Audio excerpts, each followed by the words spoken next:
Hi, my name is Lance Charles. I'm a Whole Earth Builder, I'm a life agent, and I'm recently the author of a new book called Play Whole Earth Game. Everything you need to play and win the Whole Earth Game.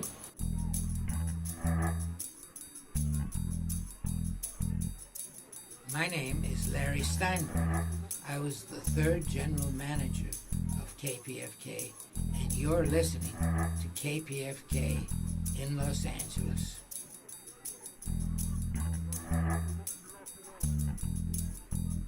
You're watching WholeEarthTV.com.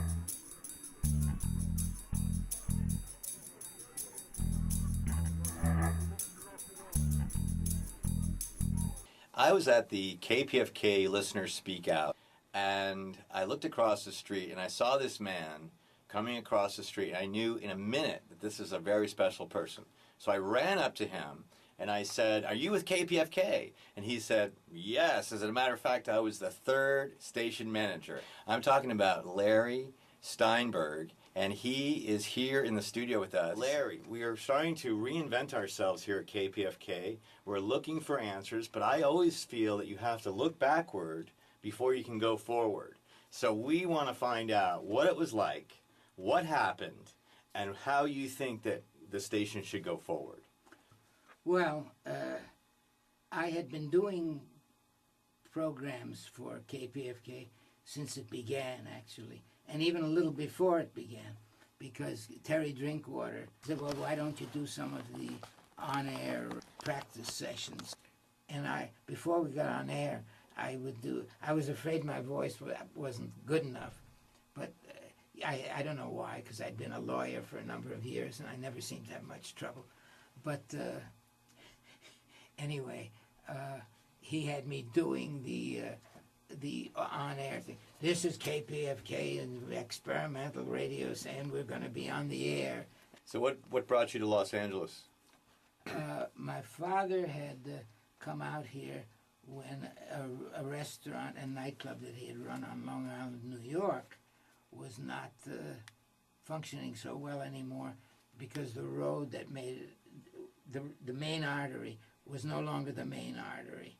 So we had Guy Lombardo there, Paul Whiteman, Charlie Barnett, Abe Lyman, and a number of... And they put the freeway in and they took away the business from your dad? Basically, yeah. Interesting. And it makes a big difference, because we were paying them, these big orchestras, thousands of dollars a week, and if you didn't get a lot of people in there, it wouldn't go. It wouldn't go. It wouldn't go. So now you got to L.A. and you found KPFK, and we were just starting out in those days, and Right. You got yourself into the radio station somehow. How did that go? Well, because they did a lot of programming up at KPFA that I thought was interesting, and I was already a lawyer and interested in and involved in constitutional law. And social change. Yes, social change. But I got talking to Terry Drinkwater and explaining that, among other things, I considered myself a pretty good constitutional law lawyer. And so he put you in front of the mic right away? Pretty close to it. I had lived at in a somewhat earlier time in Northern California, where I constantly listened to KPFA, and I enjoyed that a lot, and I was interested because I was not excessively fascinated by the commercial stations. So, and I'd been a writer and I was a lawyer. Now, what was your program? Do you remember the name of your program? I'm not sure I remember the name of it, but I can remember the content of it very, very well. And that was that we reviewed the United States Supreme Court, basically, and other courts sort of feeding into it at times.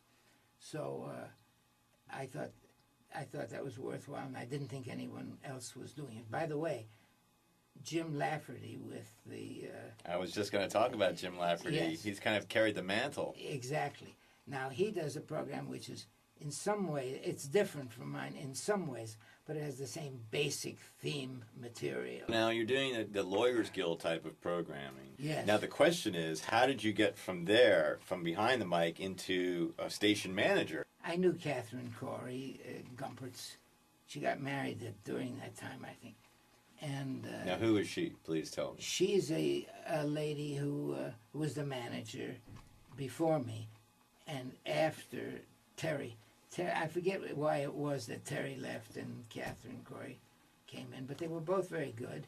And so when I first talked to him, he thought that the kind of programming I suggested, which was a Supreme Court kind of analysis, would be a good idea. So what happened is you got involved with the station, and you've been a listener ever since, I'm guessing.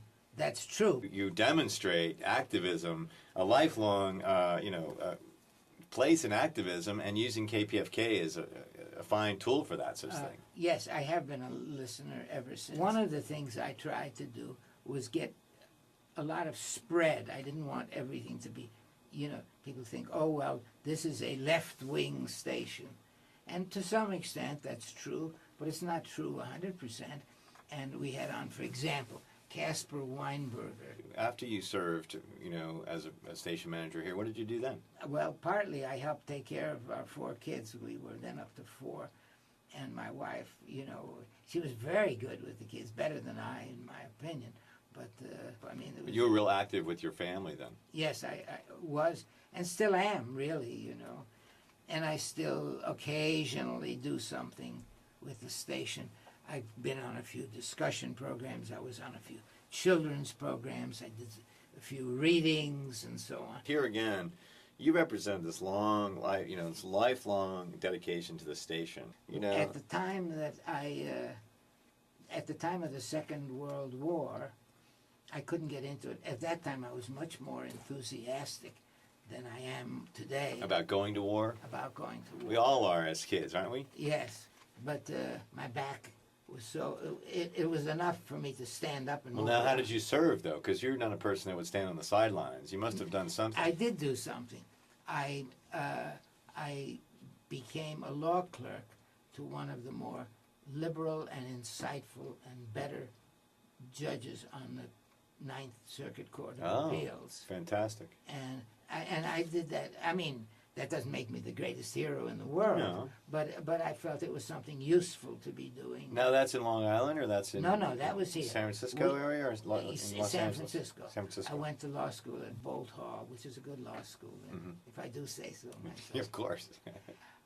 Before Earl Warren was on the United States Supreme Court, he was the governor of California, and as such, at that time, had authority over who could be extradited out of California to wherever it was they were trying to secure the people.